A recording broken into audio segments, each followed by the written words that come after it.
महाकाल की नगरी उज्जैन में 12 साल की नाबालिग बच्ची के साथ दुष्कर्म जैसी घिनौनी करतूत होती है। इस मामले में पुलिस ने खुलासा भी कर दिया है और आरोपी भरत सोनी, जो कि ऑटो चालक है, उसे गिरफ्तार भी कर लिया है।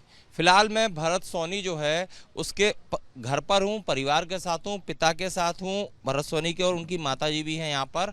हम इन लोगों से बात करेंगे।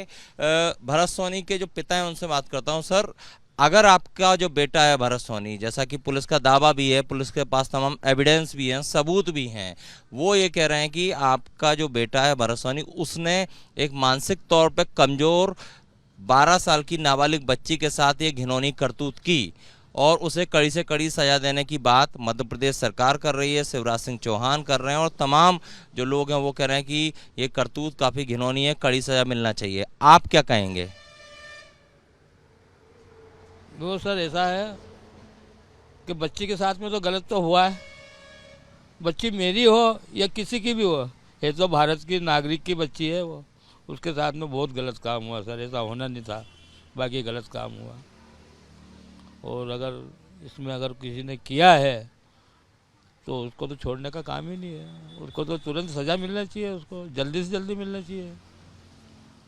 मांग ये उठ रही है कि फांसी की सजा, सबसे कठोरतम सजा ये दी जाए। ठीक है, आपने बहुत अच्छी बात बोली कि बच्ची के साथ गलत हुआ है, घिनौनी करतूत हुई है। देश में किसी की भी बच्ची के साथ हो तो ये गलत है।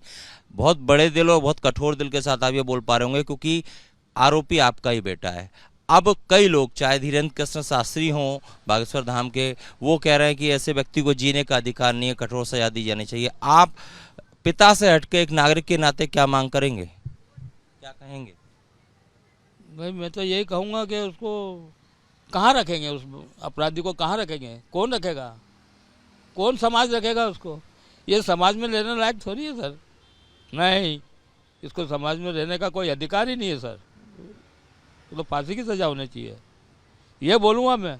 और अगर मेरे बच्चे ने अगर नहीं करा है, निर्दोष है, तो भोलेनाथ पे मेरे को विश्वास है, वो बाहर आ जाएगा। पुलिस पे मुझे विश्वास है, न्यायालय पे मेरे को विश्वास है, वो बाहर आ जाएगा। आपकी आंखों में आंसू भी हैं और आप खुद भी कह रहे हैं कि ऐसा व्यक्ति जिसने ये अपराध किया उसे कहाँ रखेंगे, समाज में रहने लायक नहीं है, फांसी की सजा दी जानी चाहिए। दूसरी तरफ मैं एक और पहलू जानना चाहूँगा कि जो ऑटो है उसमें नंबर में टेम्परिंग की गई है, छेड़छाड़ की गई है और ये भी जानकारी है कि वो घर में ही छुपा हुआ था। क्या ये सही है? नहीं, देखो सर, ऑटो में छेड़छाड़ करी ये बात तो सत्य है, क्योंकि पुलिस ने वो बैनर फाड़ा है यहाँ दुकान पे, ये बात तो सत्य है। ये बात भी सत्य है, मैंने देखा टीवी के अंदर के वो ऑटो उसमें दिखाई दी है, ये भी बात सत्य है। बाकी ये मैं इस पर विश्वास नहीं कर सकता कि इसने उसके साथ में गलत किया है।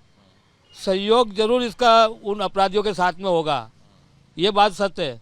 कहीं ना कहीं तो इसकी गलती है, कहीं ना कहीं तो इसकी गलती है। बाकी दुष्कर्म इसने किया नहीं किया ये तो ऊपर वाला जाने या यही जाने, मेरे को तो इस विषय में नहीं मालूम। तो कठोर सजा, फांसी की सजा होना चाहिए। तो इसके सिवा और कोई सजा ही नहीं होनी चाहिए, इससे तो फांसी होनी चाहिए इसको, चाहे मेरा बच्चा हो या किसी का बच्चा। मेरी बच्ची होती तो मैं क्या करता, ये बताओ आप, क्या करता मैं तो ये कहता ना, मारो इसको, क्यों बचा के रखा है, क्यों बंद करके रखा है इसको, क्यों इतनी सारी पुलिस लगा रखी है इसके पीछे? इसको तो रखना ही नहीं चाहिए, तुरंत फांसी देनी चाहिए ऐसे लोगों को तो, ताकि दूसरा अपराधी डरे इस बात से कि ऐसा करने से क्या होता है। बैनर फाड़ने वाली क्या बात बता रहे हैं आप? हाँ, वो बता रहा है कि बोले इसमें पीछे जो नाम लिखा था उसका, अर्जुन का, उस पर बैनर चिपकाया था, पुलिस ने फाड़ा है। अच्छा। हाँ। तो देखिए, आरोपी भरत सोनी के पिता हैं, आंखों में आंसू भी है, लेकिन कह रहे हैं कि अगर किसी ने, कोई भी हो जो इस तरह की दरिंदगी करता है तो उसे फांसी से कम सजा नहीं होना चाहिए। इसके अलावा भरत की माँ भी हमारे साथ हैं, बात करते हैं। माता जी, क्या कहेंगे आप, क्योंकि पुलिस के पास तमाम एविडेंस हैं जिससे ये साबित हो रहा है कि भरत ही आरोपी है।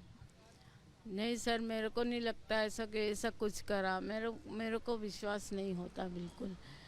ये सबके पीछे पकड़ाया और भी तो है ना, पहले उनसे पूछिए, बाकी मेरे लड़के ने कुछ नहीं करा ऐसा।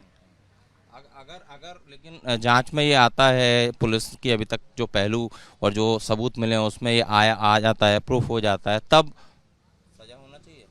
हाँ, तो जो गलती करेगा तो उसको सजा मिलेगी ना। मैं क्या बोलूँ, अब तो नहीं करी होगी तो मेडिकल रिपोर्ट आएगी तो उसमें नहीं करी को तो छूट जाएगा, मेरा बच्चा आ जाएगा घर है। ठीक है, एक अंतिम सवाल आपसे। एक बात ये भी निकल कर आ रही है कि अगर जो आरोपी है उसका मकान अवैध पाया जाता है तो बुलडोजर चलेगा। ये मकान है तो आपको क्या लगता है जिसने की है गलती उसको ही सजा मिले, बुलडोजर एक्शन को लेकर आप क्या कहेंगे?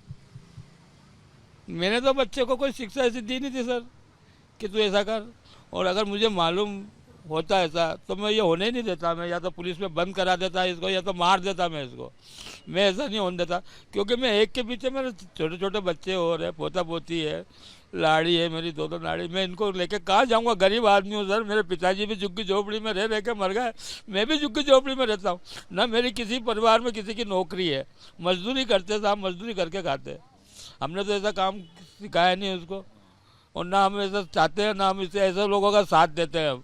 हम तो अपना कमाते हैं, अपना खाते हैं। दाल रोटी परमात्मा हमको देता है, वही हम दाल रोटी खा रहे हैं। मतलब जो बुलडोजर वाली बात आ रही है उसमें आप कुछ रियायत चाहते हैं?